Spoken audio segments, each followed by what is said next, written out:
In a quiet, unassuming town stood a house. It wasn't like the other homes. It had a dark history that whispered through the creaking floorboards and echoed in its decrepit walls. The locals spoke in hushed tones about the tragedies that had unfolded within its aging confines.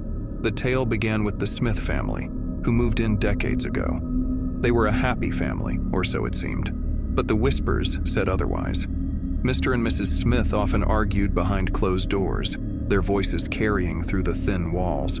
Their son, Tommy, bore the brunt of their discontent, living in fear of their fights. One stormy night, the arguments peaked.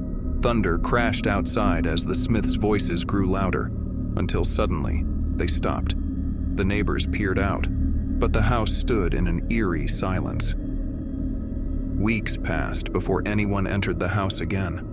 The town had concluded that the family had abruptly left in the night, leaving everything behind.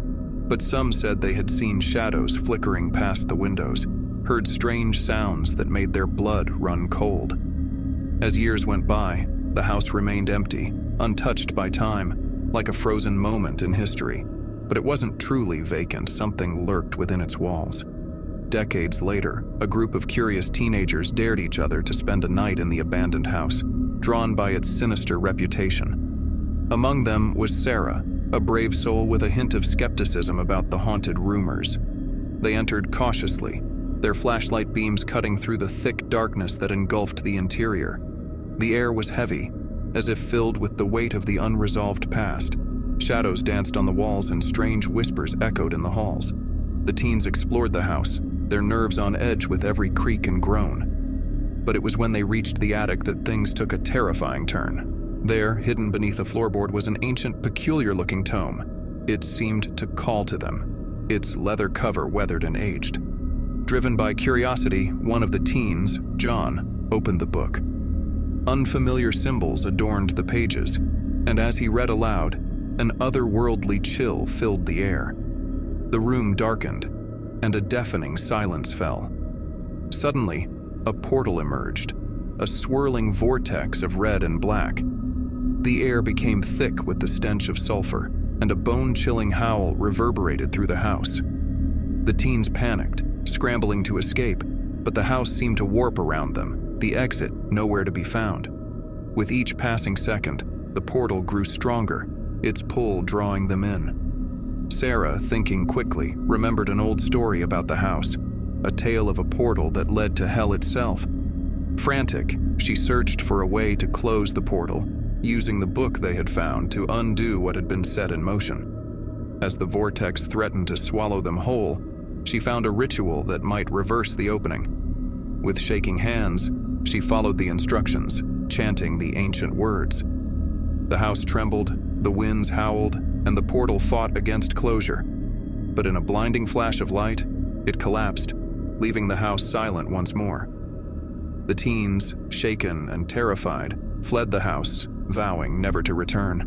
But Sarah couldn't shake the feeling that the darkness within the house had only been momentarily subdued. From that day on, the house stood as a silent sentinel, its secrets buried but not forgotten. The townsfolk continued to avoid the cursed property, a reminder of the thin veil between the living and the damned. And in the dead of night, whispers of that night still echoed through the streets, a chilling reminder of the house with a portal to the underworld.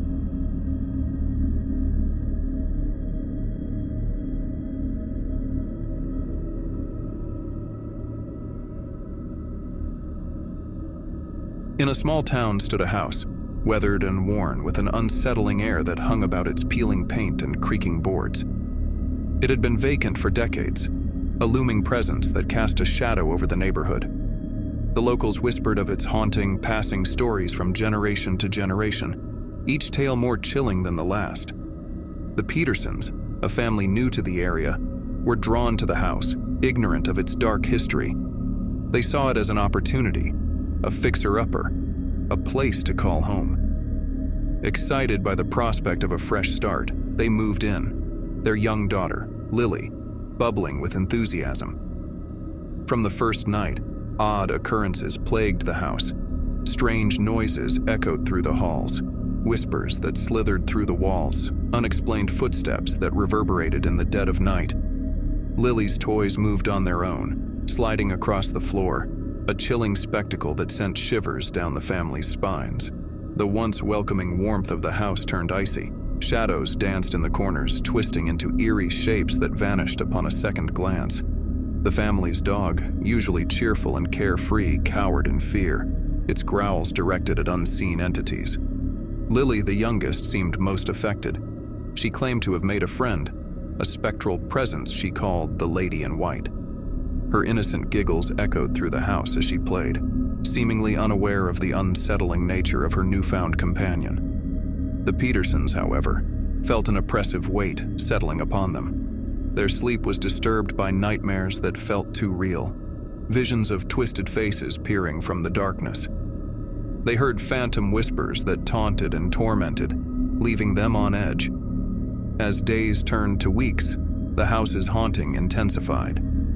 Doors slammed shut with an otherworldly force, windows rattled without a hint of wind, and objects levitated, defying the laws of nature. Desperate for an explanation, Mr. Peterson delved into the history of the house. He discovered tales of a tragedy, a family that had once lived there, their lives cut short by a mysterious fire that engulfed the home. The whispers of the town painted a grim picture of a place tainted by sorrow and restless spirits. The family, gripped by fear, decided to seek help. They reached out to local paranormal investigators, hoping for a resolution to the torment that had invaded their lives. The investigators, equipped with their gadgets and sage, explored the house, their devices registering abnormal readings confirming the haunting. During their investigation, they uncovered a hidden room in the attic, a place untouched for years. Within it lay relics of the past, a child's doll, charred furniture, and a diary that chronicled the tragic fate of the family who once dwelled within those walls. As the investigators delved deeper, the house seemed to rebel. The temperature plummeted, their equipment malfunctioned, and a chilling presence loomed over them. Shadows darted in and out of sight, and the air grew thick with an oppressive energy. In a moment of despair, Lily's voice cut through the chaos. She called out to the Lady in White, pleading for peace. And as her innocent plea echoed through the house, a profound stillness settled. The investigators, sensing the shift, hurriedly performed a cleansing ritual, seeking to lay the spirits to rest. The house seemed to sigh, its torment easing, and the oppressive atmosphere lifted. The whispers faded, the shadows stilled, and a sense of calm washed over the once haunted home. The Petersons, though still shaken, found solace in the newfound tranquility. Lily's friend, the Lady in White, bid her a bittersweet farewell, her laughter fading into the ether. The family, grateful for the reprieve, made plans to leave the house behind, its haunted past a chapter they were eager to close. The investigators, haunted by the harrowing experience, left with a newfound belief in the supernatural, a chilling reminder of the thin veil that separates the living from the beyond. The house stood silent once more, a relic of a haunting that had at last found its peace.